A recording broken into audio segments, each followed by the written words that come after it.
You're watching the Highlight Zone with Wayne 15 Sports Director Glenn Marini. Local sports coverage you can count on.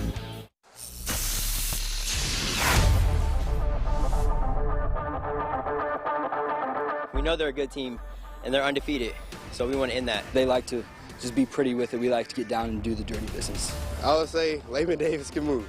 Just playing with all our heart, honestly. I mean, we're Eastside. We've always been the underdog. It's win or go home, and everything that the kids have worked for this offseason has all led to where we're at right now. Oh, it's all coming full circle. We got a new studio, and it debuts with the start of what's becoming a newfound rivalry. It's sectional championship night here on the bright and shiny new look Highlight Zone, and you're not going to believe how tonight turned out. Colton Howard joins us with your Highlight Zone game of the week. Colton? Yeah, Glenn, craziness. Eastside and Bishop Luers are building quite a history in a short amount of time. Now, 2 years ago, it was the Blazers knocking the Knights out of the playoffs with a 13-6 win up in Butler. Now, last year, it was Luers turning the tables, beating Eastside in a shootout 56-49 to clinch a sectional title. Eastside at Bishop Luers, it's your Highlight Zone game of the week. The 11-0 Blazers coming in ranked 4th in the 2A state poll. The 10-1 Knights ranked 2nd. First quarter, Luers leading 3-0 after a made field goal. Later in the first, the handoff to Dax Holman from 15 yards out, and Holman won't go down. The junior punches it in for the first touchdown of the game and a Blazers lead. Now to the second quarter, under 2 minutes to play before halftime, and Laban lunging for the end zone. Laban Davis giving Eastside an 11-point lead going into the break. Now out of halftime, in the third quarter, Laban Davis was a tough man to stop on the ground in this one. 177 yards on 35 carries, and right there, that's his second touchdown of the night. The Blazers extending this to a 21-3 game, but things getting interesting in the fourth. With 3 minutes to play, Sir Hale takes it to the house for a Luers touchdown. It's just an 11-point lead now. Now under a minute to play, Carson Clark dishing it to Brody Glenn, and Antoine Lake caps it off with a late Luers score. Just a 5-point game with 47 seconds left to play. The Knights with no timeouts. It all comes down to this onside kick. A little drama of who gets it, but Eastside coming away with the ball, and Eastside also coming away with the sectional crown, winning 21-16.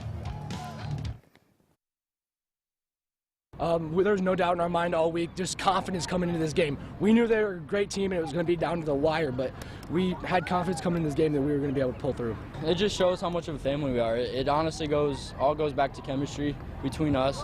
We all just love each other so much, and it's a bond, and that's why we play so well together. Oh, this isn't it for us, okay? This isn't it, and you know, we won a sectional 2 years ago, got our butts kicked by Eastbrook the next week. Our seniors' goal was to go 15-0 and win a state title, and we're certainly on track for those.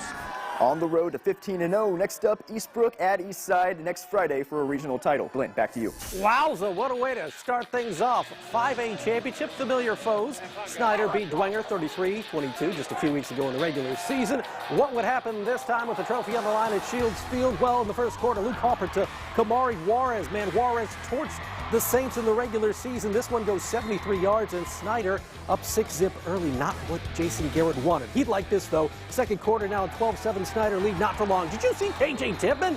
Yeah, that was a pretty darn good straight arm. It's a touchdown, 14-12, Dwenger in the lead. Still in the second, Bodie Dickerson. Watch Rocco Sioka with the good hands and the good feet. Great touchdown catch to make it a 21-12 Bishop Dwenger lead at the half. Fast forward to the fourth quarter. It's Dwenger's Sam Campbell. Little trickeration. He thinks he's going to pass it, decides to take it, and good decision. He's up and over for a touchdown. It's a 28-12 Dwenger lead. Snyder, no give up. Luke Halpert looking. Luke Halpert finding Jordan Lee for a touchdown. 2-point conversion was good. It's a 28-20 ball game. But this one, perhaps the nail in the coffin. KJ Tippmann, watch his stiff arm coming up here. They just couldn't bring him down. A touchdown for Bishop Dwenger, and the Saints, after losing to this team by 11 in the regular season, come back with a sectional title on the line and beat Snyder 42-20. Honestly, it was an unreal feeling. I've been working for this since I was a kid. You know, grade school, obviously, it's a big part of your football career, but I was just waiting to get here and just play with my brothers. I think I made this a lot better this year because regular season record doesn't matter, so we just look to play in the postseason. It feels good. I mean, we've been working for this since summer, and to know that it's paid off, it feels good. Next week for a 5A regional championship, it's Zionsville and Snyder, or excuse me, it's Dwenger at Zionsville, I should say. Of course, it's Dwenger at Zionsville. All right, moving along. We're talking about a 6A championship. Warsaw at Carroll. The Chargers looking for their first sectional title since 2014. The Tigers, however, knocking the Chargers out of the playoffs last year. Now, this one, a different story. Bart Curtis and company down 29-zip at the half. That double bye week couldn't have helped. It was 4th and 5 in the red zone, and Warsaw would turn it over on downs after a 9-minute drive that resulted in 0 points in the third quarter. In the fourth, Jeffrey Becker doing Jeffrey Becker things. Becker takes it in to make it 36-0 Carroll, and then it's more that Carroll D. Watch Jorge Valdez channeling his inner maniac. Darius Leonard style, it's a punch-out, ball on the turf. Ethan Beaupre recovers it. That kind of sets the tone as Carroll's defense pitches a shutout as Carroll wins 36-0, the Chargers' first sectional title since 2014. Anytime you win a sectional champion, it's great. Even though it's been a while, we came together, we played really well. It's an awesome win. Props to them. Our defense, they shut them out. Makes the offense a lot easier. They got a lot of takeaways. They had like 2 or 3 fumbles, gave to the offense. We did our job. Sectional championship, first one since 2014. What does it mean for this Carroll football team? It's amazing, man. It's a great opportunity to do this, man. God bless us, man. He led us this a whole way, and we got so much more in us, man. And we're gonna be remembered. We're gonna go down as one of the best classes to come through here. We're gonna go to regionals. We're gonna ball out. We're gonna play our game, and we're just gonna go out there all out and just do our thing. All right, next week for a regional title, Westfield at Carroll. Should be a good one at that beautiful new stadium. Well, we've already crowned 3 local teams as sectional champions here on the Highlight Zone, but coming up, we're going to have plenty more. In 4A, Leo headed up to Northridge, and so did we. Could the Lions keep their undefeated season alive? It would go to overtime. And hey, what about the Wayne Generals? Wayne, a win away from their first sectional title in 25 years. We'll head out to Mississinawa. Norwell making the drive to Peru. The Knights looking for their first 3A sectional championship in 15 years. And in 1A, Adams Central looking to take care of business at the landing strip. All that and more next in the Zone. This is Shorts weather. Highlight Zone next.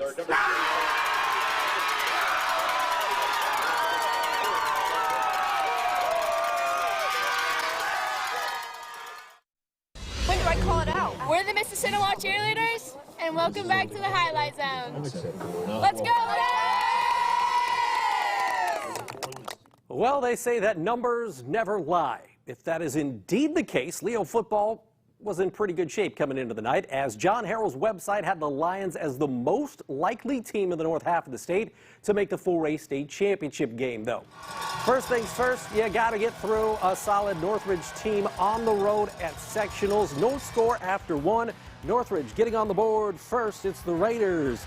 Cade Signs from Tag God. It's a touchdown to make it 7-zip Raiders. Leo responding when they get punched in the mouth. It's Mason Sharon. What a fantastic season with a touchdown there. 2-point try, though, no good, so Northridge still up 7-6. Northridge booting a 30-yard field goal. It's Dylan Ritchie. That was right before the half. 10-6 Northridge at the break. Third quarter, Leo's defense trying to bend but not break. It's Camden Zeisloft with a pick for the fellas in purple. Ensuing drive, you're going to see Jackson Barber with a QB keeper for a touchdown. But Leo sees its season come to an end in overtime at Northridge. 27-26, the Lions' perfect season ends at sectional championship night. 4A sectional out in Mississinawa. We're talking 4A sectional 20. The Generals, an impressive playoff run. Could they bring home the program's first sectional title since 1996? Carson Campbell says not gonna happen. Mississinawa's Carson Campbell, good. 55 yards. He goes double nickel for the touchdown, and Mississinawa up 7-0. But, you know, Wayne plays in the SAC. They played against bigger schools, tough schools, and Sean Collins says big and tough Yeah, that's me. 62 yards on the touchdown run for Collins. PAT was missed, though, to make it a 7-6 ball game. Mississinewa, it's got that 1-2 punch at running back. Not sure if you follow Ole Miss too much, but they're pretty good when it comes to the ground game. It's Carson Campbell again, a 5-yard touchdown run, 14-6. And then you saw the first punch was Mr. Campbell. The second punch in that 1-2 punch is Hayden Nelson. He's in from 5 yards out. It's a 21-6 Mississinewa lead. Then you're going to see Campbell do it again. This ball game was called in the fourth quarter because of that fight you heard about. But it's Mississinewa knocking Wayne out of the postseason. Mississinewa will take on Northridge next week for a sectional title. At Bengal Memorial Stadium in Peru, the Norwell Knights ranked 8th in the state. Norwell looking for its first sectional title since 2014. And this would have helped Leighton Bailey in the first quarter, looking and finding Cohen Bailey. And that's a touchdown to make it 7-zip Knights. You know, Norwell's really known for its ground and pound attack, but the passing game was working against Peru. Second quarter, Leighton Bailey to Cade Shelton. That's a thing of beauty. Norwell goes on the road, beats Peru for a sectional title, 24-13. Next up for Norwell, going to be a good one as they host Brebeuf next week. At Minnick Field, 1A Sectional 44 championship game, 4-6 Triton at the 10-1 Adams Central Jets. Jackson Betcher coming up with the sack right there for that vaunted AC defense. And then when Adams Central gets the ball, you got to stop them. And, well, it's easier said than done. Blake Hirely rising to the occasion. Hirely with a big touchdown run to get AC on the board. The Jets up 7-zip. And then it's Cole Shively to Anthony Shue. You're going to see Triton trying to get something going. And it is a big first down. Triton would get a field goal to get on the board, but later in the first, Nick Neuenschwander seems like he's on the highlight zone every week. Newey breaking one off. Neuenschwander taking it to the house to make it 14-3. Adams Central rolls 49-3 over visiting Triton. Congrats to the Jets. So, 1A Sectional 43, Union City making the drive, or rather, South Adams making the drive to Union City. The winner of this is going to be facing Adams Central, and it's going to be South Adams because that's Aiden Warner in the first quarter to Trey Schock to make it a 7-zip Starfires lead. In the second quarter, it's the run game. Maverick Somerset with a short touchdown to make it 14-zip. South Adams, no problem with Union City. 41-7 Starfires victorious on the road. So next week for a 1A regional, we got Adams Central at South Adams. Across the border in the Buckeye State, Ohio, in the regional quarterfinals, we're talking Division IV, and that means reigning state champ Van Wert hosting Wauseon. And, well, Van Wert is the reigning state champ for a reason. It's Aiden Pratt handing it off to Nate Jackson, and that's the first of many touchdowns for the game, 7-0 at that point. Then a fumble, fight for the ball, and Ty Jackson comes up with it. And that's good news if you're a Van Wert fan. A few plays later, Aiden Pratt hands it off to Nate Jackson for another touchdown, and it's 14-0. And then you'll see Aiden Pratt hand it off to Maddox Crutchfield. I mean, Van Wert, just an absolute juggernaut as Van Wert wins 53-20. Congratulations to the Cougars. Your Peter Franklin Jewelers Gem of the Night is next here on the Highlight Zone. The teddy bear tosses back. You're watching the Highlight Zone. I'm Jeff Becker, sectional championship with Carroll High School, and you're watching the Highlight Zone. Gotta feel good for Jeff Becker, Doug Dinan, and the rest of the Carroll Club getting that championship. So we've already crowned your sectional champions. As for the crown jewel of the Highlight Zone, it's time to find out who did it best on the football field. As we present you with your latest Gem of the Night, courtesy of our good friends at Peter Franklin Jewelers. And for this one, we got to go back out to Shields Field. K.J. Tittman. Not just one filthy stiff arm, but two. K.J. Tittman was nasty as the Saints. What a night. They come back from losing 33-22 to Snyder in the regular season to go on and flip the script, courtesy of K.J. Tittman and that sick stiff arm, as the Dwenger Saints win 42-20, and they bring home your gem of the night. Congratulations to KJ Tippmann and company. Key games for next week, regional championship time. Westfield is at Carroll. You see Dwenger is at Zionsville. Brebeuf heads to Norwell, while Eastbrook is at Eastside, and Adams Central is at South Adams. A big rivalry showdown in that 1A regional title match. From the gridiron to the ice, first Friday night game of the season for your Fort Wayne Komets is the K's hosting the Cincinnati Cyclones, and it was Teddy Bear toss night, meaning after the K's would score their first goal, out would come the Teddy Bears, and there she is, Connor Kokorin with the goal in the first period, and let it rain Teddy Bears at the Coliseum. Always a good sight to see, and it was a start of a nice night if you're a Komets fan, as the K's win this one over the Cyclones by a final of 4-2. The K's are at Wheeling tomorrow, then they're at Toledo on Sunday. Girls basketball getting underway this week. Not a ton of action on the slate tonight, but at Blackhawk Christian, the Braves ranked 13th in the state in 1A. They were hosting Southern Wells. Blackhawks' Emma Klein with the bucket in the early going. First bucket of the season, matter of fact, for the Braves. Southern Wells coming the other way. Riley Tappy making her coach happy. And this one falls, and it's just a 1-point Blackhawk lead at that point. But Blackhawk, well, they're ranked for a reason. Haley Klein with the 3-ball. Blackhawk now up 4. Then you'll see Hallie Kramer on the receiving end of a good feed on the break for a bucket, as Blackhawk, no problem with Southern Wells, 64-22 over the Raiders.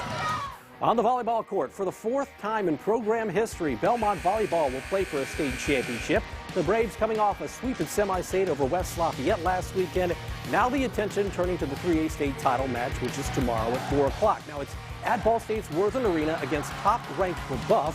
And with the win, Belmont could hoist its 3rd state title and its first since 2010. I think Brebeuf is going to be a really tough competitor. We're going to have to play our game, just be clean, play how we have been. Having fun is definitely a big thing, like not getting nervous just because it's one big state game. But I think the atmosphere will be great. It'll help us kind of stay calm like we're at home. Just being relaxed and playing competitively and clean will be our best bet. Belmont Volleyball also your Ops Team of the Week, and you can watch that full story on the Wayne.com sports page. Of course, Colton Howard will be down in Muncie tomorrow covering the 3A state championship match. We'll have complete coverage for you right here on Wayne TV. But after a wild night of sectional finals, we'll be joining you next Friday here on The Zone for regional championship.